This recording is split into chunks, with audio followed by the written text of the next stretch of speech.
Hi everyone, and thank you for watching. It's evening time for me. My day's winding down.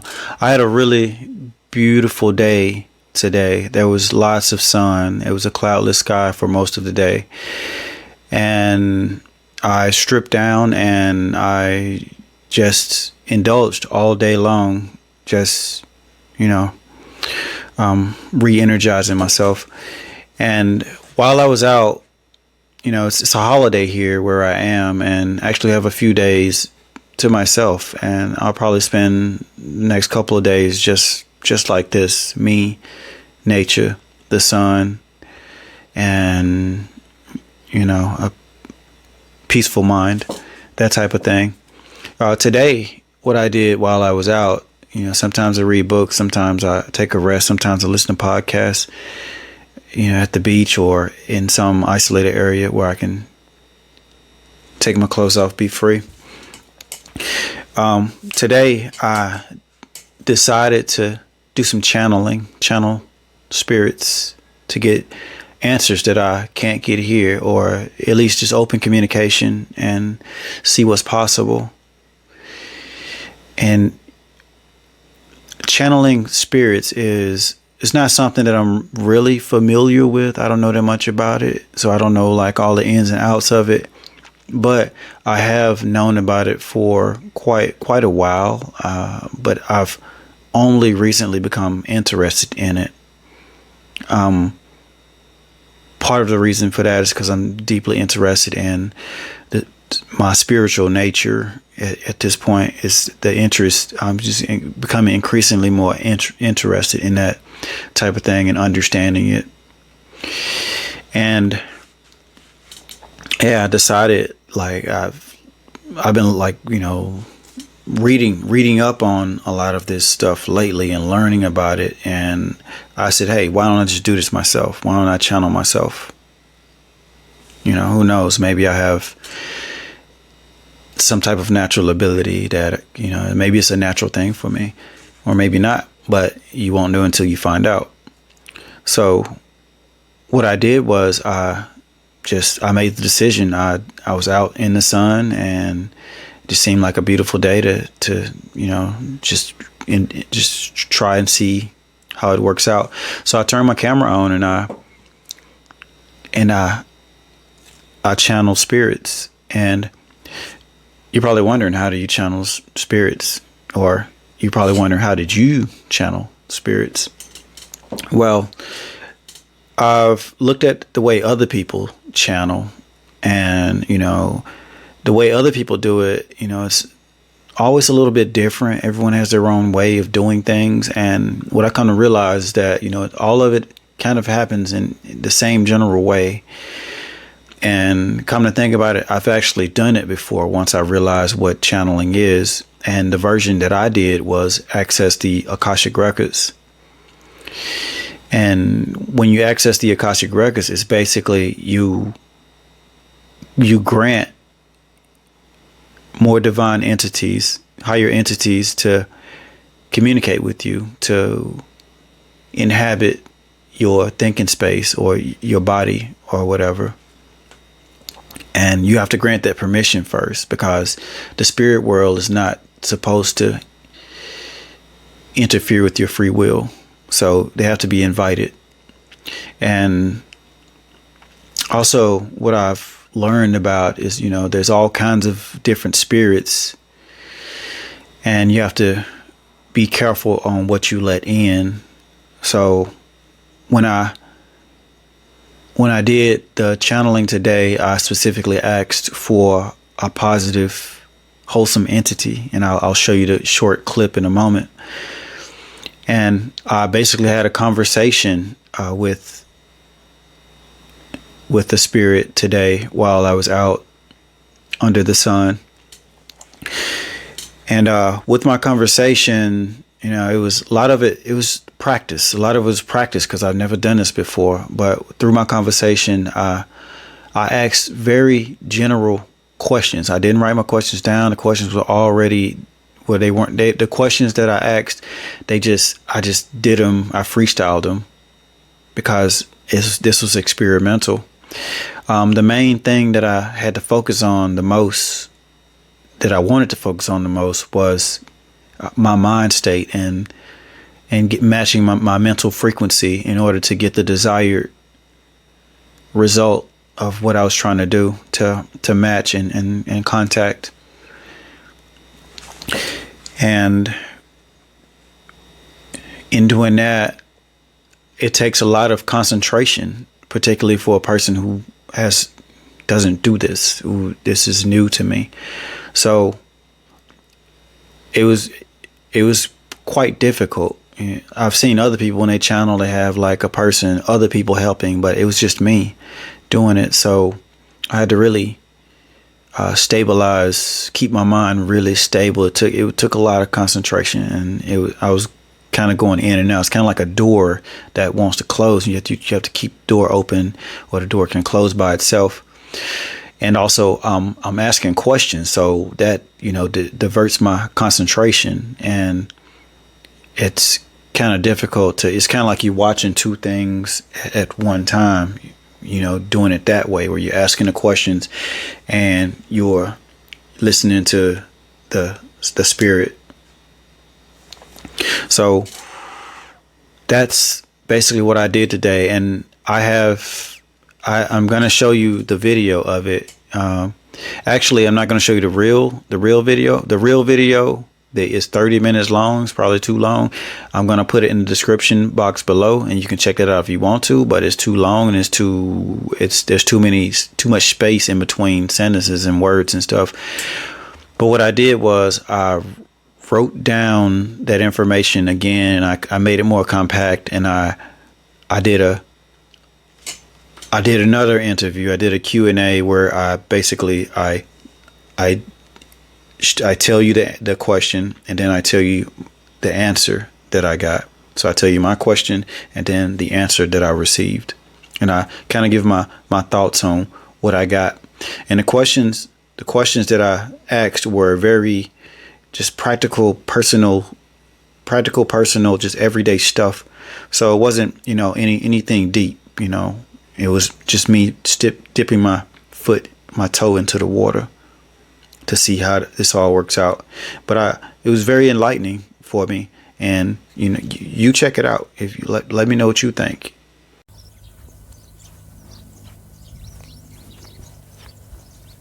Please open communication to the divine, whomever is above and guiding me, a positive entity. Nothing negative. Please open dialogue with me. So my first question was, why am I here where I am right now? What purpose is this place serving for me, or for whomever I am here for? Like, what's my reason for being here? That was my question, basically. And the answer that I got was, you're here to find someone to learn something. What you'll find is not what you're expecting or what you have expected in life up to this point. Something very different. And you have to recognize the value once you find it. Although it might not be as easy to recognize. You may not recognize it right away, or even any significant short amount of time thereafter.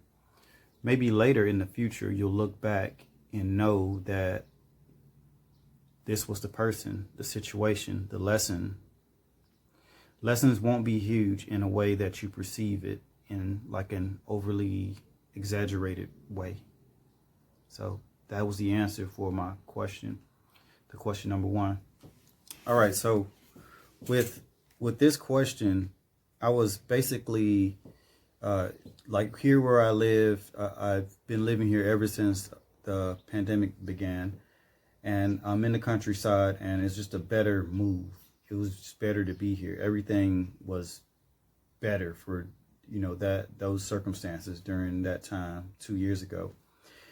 And living here, there's been lots of solitude, but it's been very relaxing, and been able to really recharge my battery. But as far as like living life, it's kind of directionless. So I asked that question to kind of get an understanding of what this means in the grand scheme of my life and this journey that I'm on. So that was the whole purpose of that question. All right, so my second question was, how do I build my health? How do I get it to the best state possible at this point in my life? So again, these questions are quite personal, and I was just coming on the fly with these questions. Not really, I didn't write these down. They weren't planned out. I just kind of asked questions as they came to me, because I don't know what's going to be said to me. So I figured it was best not to be prepared for this. And, it's an experimental thing. It's my first time doing it. But the answer that I got was, your health is your responsibility, and it's largely your mental atmosphere that you create every day. A lot of what you see every day a lot of what you see every day when you go outside and here to there is a creation of your mind. It is like a simulation, and you can simulate the best possible situation. Your body and you have a bit of detachment from one another. Cease this detachment and you can come back to life. I guess I'm saying to you to recombine your body and your spirit and its other layers. So with this question, it's basically asking about building my health, and the type of answers that I got, they weren't really what I would expect. I would expect something about diet, exercise, staying clean and stuff like this. But it was quite different from the type of answer that I expected. This answer was more of a mental nature. It's basically taking care of my mind and kind of making sure the garden of my mind stays upkept. It's basically the type of answer that I got with this. Just maintain my sanity, kind of what I'm taking from it. But it's my first time reading and analyzing it, thinking about it. Maybe I have to meditate on it and come up with something else. So question three was, what type of diet is the best diet for me to have robust vitality and stay very conscious, focused, and strong? Again, very personal questions, and just like day-to-day stuff, really. Great stuff to experiment with. I think it's my first time, So the answer that I got was, the best diet for you right now is for you to follow and listen to your body. Sometimes you won't want to eat for long periods of time, and you should listen to that when it happens. Your body may sometimes want to go a couple of days without eating, and you should listen to that. Your body is separate from you, and it is a figment of your imagination, yet your imagination is your responsibility. You have control over your body. Visualization is really important. Whatever you're feeding yourself externally through your vision and your senses are feeding your body to a great degree in comparison to food. So, I asked another health maintenance question, and the type of answer that I got was more of maintaining the proper reality and the proper mental frequencies and emotional frequencies within myself. So far they're keeping it like mental. When I talk about real things, they don't really go concrete. They go to like more mental and emotional and other like abstract things. They don't tell you physical things to do. That's what I haven't gotten at. So question four. Question four was, okay, so I should listen to my body, but when I eat food, what type of food should I choose? How will I know it is the right choice? So with this question, I kind of just got tired of them not giving me like a, diet answers. I'm kind of wanting a diet answer, or like, practical answers for things I could do, but they weren't giving me that. So I asked this question directly, and the answer that I got to the question: the foods that you find when you search for them, if you touch them, you will have a feeling. You will have a feeling if you really pay attention. They will have a compatibility to you. You'll know, and it'll feel right. There will be like a connection with it.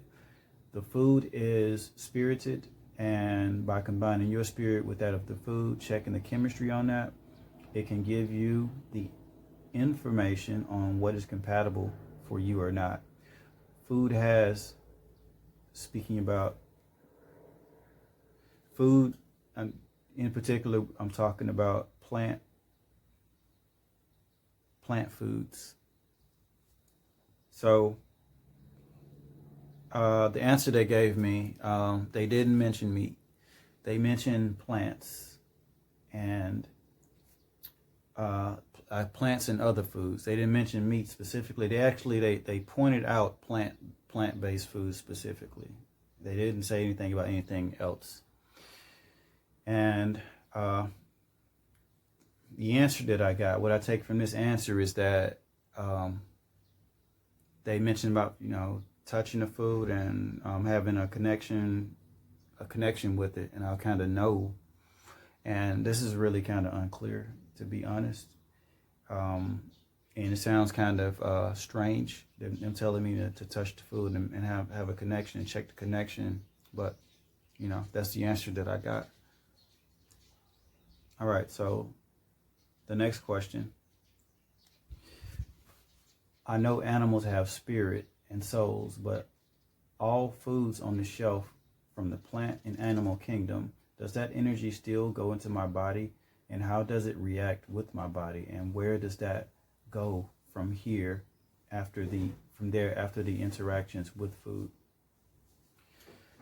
All right, so my answer to this question was, well, the answer that I got for my question was, when you eat the foods that you ingest, it interacts with your body in such a way, it tells you what's going on with your emotional state primarily, but also your emotions manipulate to a great degree how you metabolize what you eat and how well it nourishes you. In regards to eating a meat source of food, meat is addictive, expensive life source that provides the body with ample energy and vitality, but it uses the body faster than it could without it. The plant kingdom has abundant chemical properties, far more than what you get through eating a meat diet. Diversity in your plant diet is the key, for all plants are medicinal and the plant kingdom is humongous. So basically the answer that I got to that question was, what I take from it, the practical take-home message I take from that is focused on like plant-based diet and make it much more diverse. Kind of look around within the plant-based kingdom, and in regards to meat, it says it's like it's potent, but it's expensive, meaning it takes life out of you. It's kind of like a fast forward button, like caffeine or something that speeds you up, but there's a drop also. There's a price to pay. And so, what I take from this is that in comparison to plant-based foods, meats are more bang for the buck in the moment, but the plants in the long run give you a whole lot more. They keep you going a whole lot longer, a whole lot better. Okay, so next question. How do I build muscle and maintain it with my diet along with the emotional content of my body that you mentioned before? The answer I got was a lot of your physicality is part of your mentality. If you sort through your emotional content through your mind-body complex, it eases the ability of your diet to be synthesized by your muscles and your body. A huge amount of your physical properties are emotional. Tap into your emotional frequencies to unlock abilities within the physicality of your body. So, like I asked basically about like a exercise, training, building muscle, and the answer that I got was, again, not what I would expect. Here it basically looks like they're telling me to focus more on my emotions, to control how my body rebuilds itself and maintains itself. And I was expecting something related to eat more protein or something like that, but that's not what I got. I got what you just heard. All right, so question number 7. There's 10 questions, by the way, that were to where I stopped. Question number 7 is, so I noticed that I've asked a few questions and noticed that you're avoiding the food. What I take from this is emotional manipulation and resolve of my mind will make the energy move through me more fluidly. Is that right? Can you give me more details on what you mean in your past few answers that you've given me in regards to how to have a diet that works and builds my the health and strength of my body?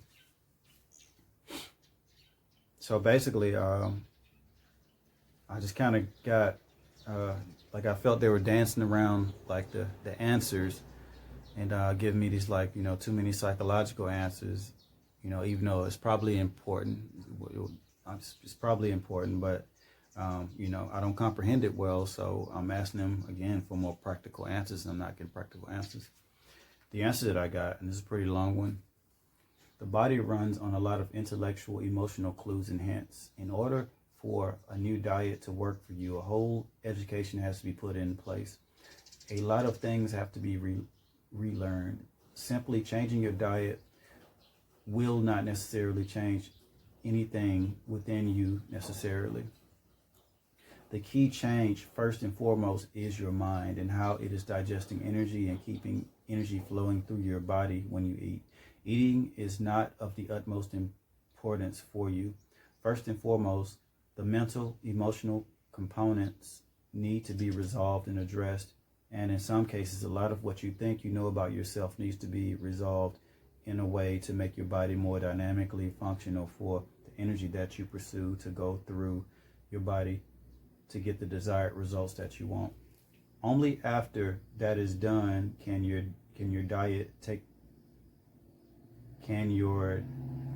only after this is done can your diet take the action to give you the results that you desire. Doing this first unlocks the channels of the body to metabolize the abundant nutrition that can be attained from a variety of foods from the plant kingdom. Even the meat kingdom has its own energetic cost, and it is up to you to decide how much energetic currency you are willing to pay from your entire life in how you eat your meat portion of your diet. So here they kind of gave me the type of answer that I was looking for, like a really straight to the point, direct answer in regards to food. But it's clear that they're letting me know that food is not the number one thing, even for physicality and strength and, a fitness routine or whatever. They're telling me a lot of it is addressing emotional things. But here, where they focused on food, it just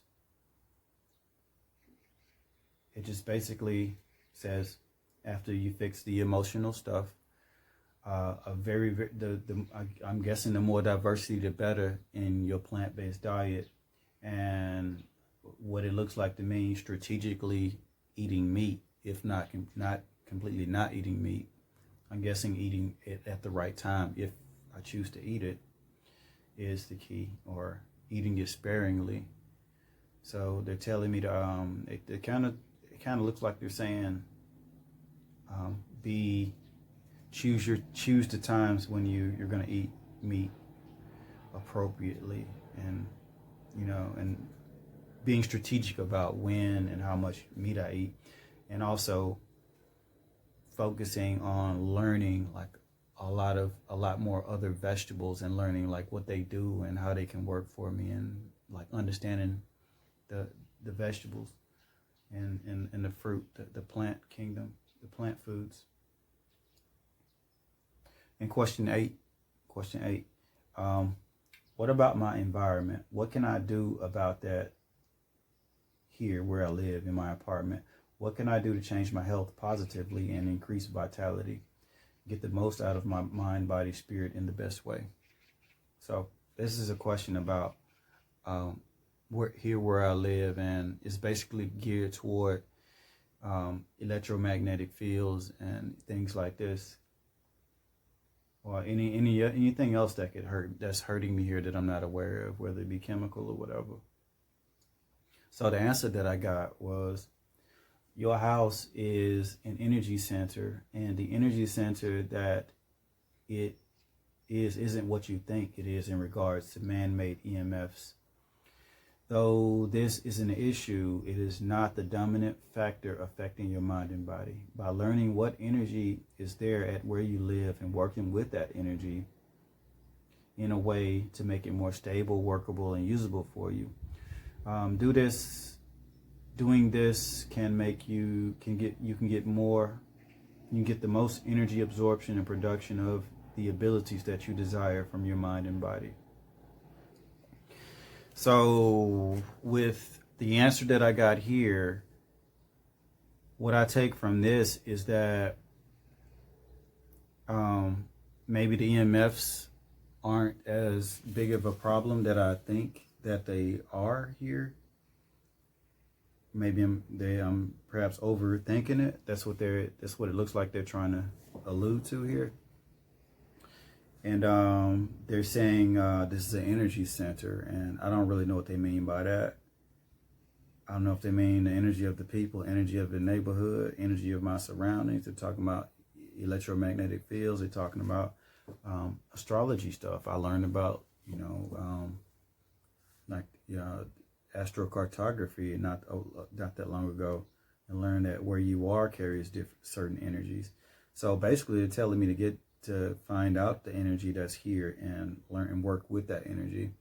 And the fact that they're telling me to work with that energy, it alludes to it being usable to the point where I could use it to build my health. So it doesn't seem like a complete horrible enemy if I can actually work with it. That's just what I'm taking from that answer. So my next question was, what about my physical appearance? How do I heal and regenerate my signs of aging? And how do I slow down the seemingly accelerated rate that I've witnessed the past couple of years? Personal question. So the answer that I got to this question was, your body is an image of your mind, a projection. What you see when you look in the mirror is a projection of your own mind. Your mind is not inside of your head. It is the projection from an outside source.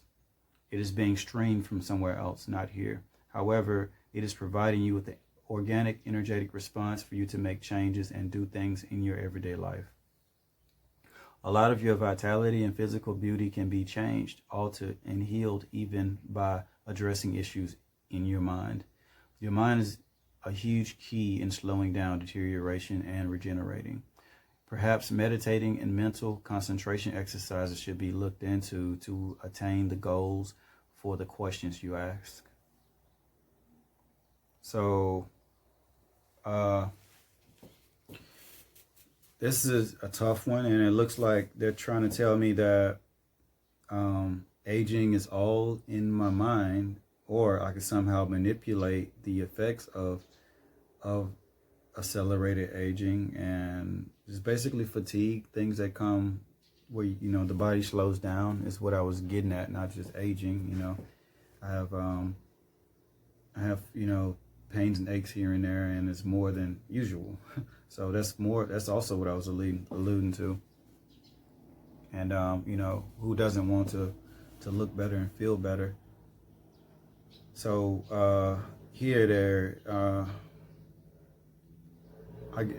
what I take from this is that I guess they're trying to say that I'm overlooking the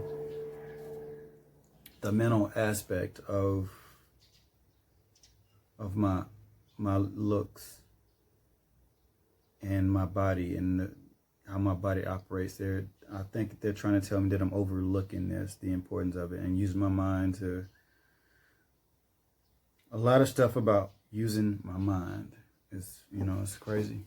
I didn't expect to get a lot of this, but I'll just go to the next question. Next question is, how do I remove the fears that I have every day, that like when I meet and encounter people, that prevent me from being positive and outgoing and as loving as I would like to be, because I understand that putting energy out allows me to get it back. So I guess my question is, how do I remove these blocks to be free and to be able to put out the love and the light that I want to put out every time I encounter people?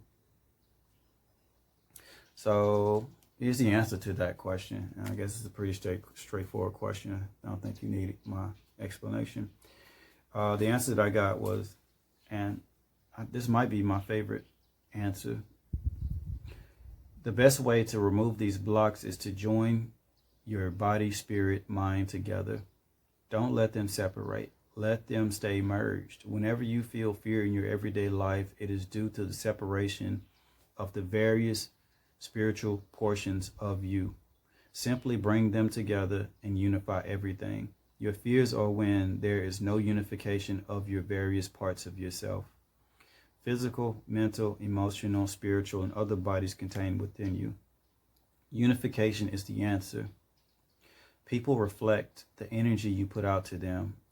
If it is not of a unified nature, it creates confusion within them, and that confusion shows up as fear to you. It causes them to give you a reaction that scares you. You are scaring one another due to the lack of unity within the two of you. So, what do you think about that answer? That's something I would kind of expect to get, and but I wouldn't be able to word it like that and put it like that. But it's kind of how I think. So a lot of the questions and answers that I got here, I was a little bit surprised at some of the questions that I gave. They were coming from me, so they're not really a surprise, because it's things that I think about often or sometimes. But the answers were quite surprising to me. The answers are not things that I necessarily believe or think that they're truly the answers. Some of the answers surprised me, and I thought it was interesting. Yet they surprised me, but yet I didn't think they were just crazy or just really far-fetched. So that's it. I took some steps into the abyss. It's kind of calling me, and there's so much more that I feel that I need to learn, and there's a lot of things behind the scenes that I feel there's just a huge, tremendous amount behind the scenes that I need to be acquainted with. So here I am with this, and I learned a lot, and this was a trial thing, and I think the subsequent times that I practice this or try this, they will be a lot more insightful than this time. And I learned a lot just from sticking my toe into the water. experimenting with this. So thank you so much for having an interest and watching my video. Wish nothing but the best for you all. I love you all, and you all take care out there, and keep yourself healthy, safe, and in a great state of mind. And hopefully you learned some things from my questions and the answers that I received. Thank you so much again. I love you. Take care. Bye.